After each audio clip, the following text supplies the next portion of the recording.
ভাই, বাংলাদেশে এখন এমন গরম পড়ছে, রোদ্রে 10 মিনিট দাঁড়ায় থাকলে মানুষ না, শুটকি হওয়ার প্রসেস শুরু হয়ে যায়। তবুও আজকে পরিবার নিয়ে বের হইছি, কারণ এই দুনিয়ার আসল শান্তি যদি কোথাও থাকে তা হলো পরিবারের সাথে কাটানো কিছু সময়।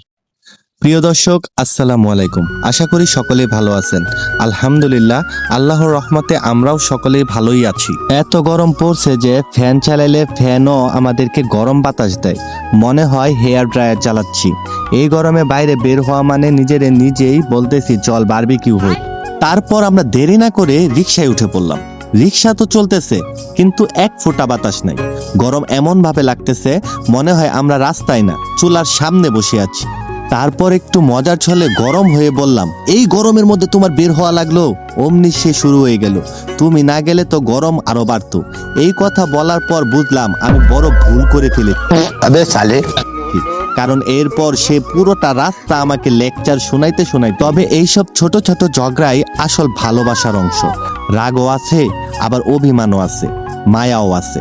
অবশেষে আমরা পৌঁছে গেলাম আমাদের প্রিয় জয়নাল আবেদিন পার্কে।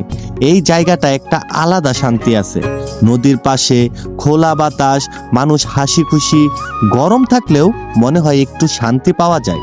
আল্লাহর সৃষ্টি কত সুন্দর, এই প্রকৃতির দিকে তাকালেই বোঝা যায় আমরা কত ছোট আর তিনি কত বড়, কত মহান।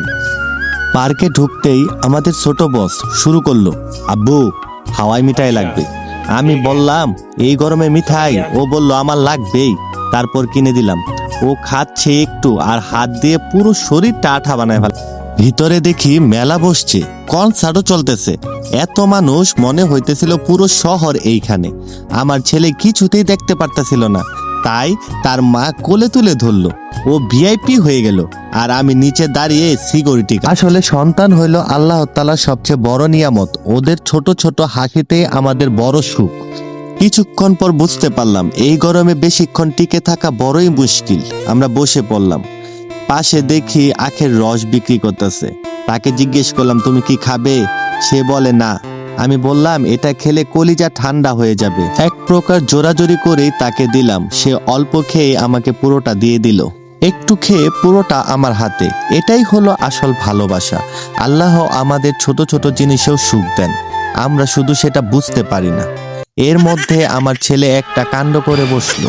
পাবলিক প্লেসেই নিজের কাজ শেষ। আমি দ্রুত পরিস্থিতি সামলাই, কারণ ভাইরাল হতে চাই, কিন্তু এইভাবে না। তারপর একটা ছাগল আসলো। ওকে শিখালাম প্রাণীদের মারতে না, ভালোবাসতে হয়। তাই তার হাত নিয়ে ছাগলের গায়ে হাত বুলিয়ে দিলাম। তবে একটা কথা সত্যি, পরিবারকে সময় দেওয়া, তাদেরকে খুশি রাখা, এটাও কিন্তু ইবাদতের অংশ হতে পারে, যদি নিয়ত ভালো থাকে। দিন শেষে একটা কথা বলি, এই দুনিয়ায় সবকিছু একসময় শেষ হয়ে যায়, কিন্তু পরিবার নিয়ে কাটানো এই ছোট ছোট মুহূর্ত, এগুলো কখনোই শেষ হয় না। এই স্মৃতিগুলোই আমাদের জীবনে আসল সম্পদ। আল্লাহ আমাদের সবাইকে পরিবার সহ সুখে থাকার তৌফিক দান করুক, আমিন। তো প্রিয় দর্শক, আজকের ভিডিওটা এই পর্যন্তই।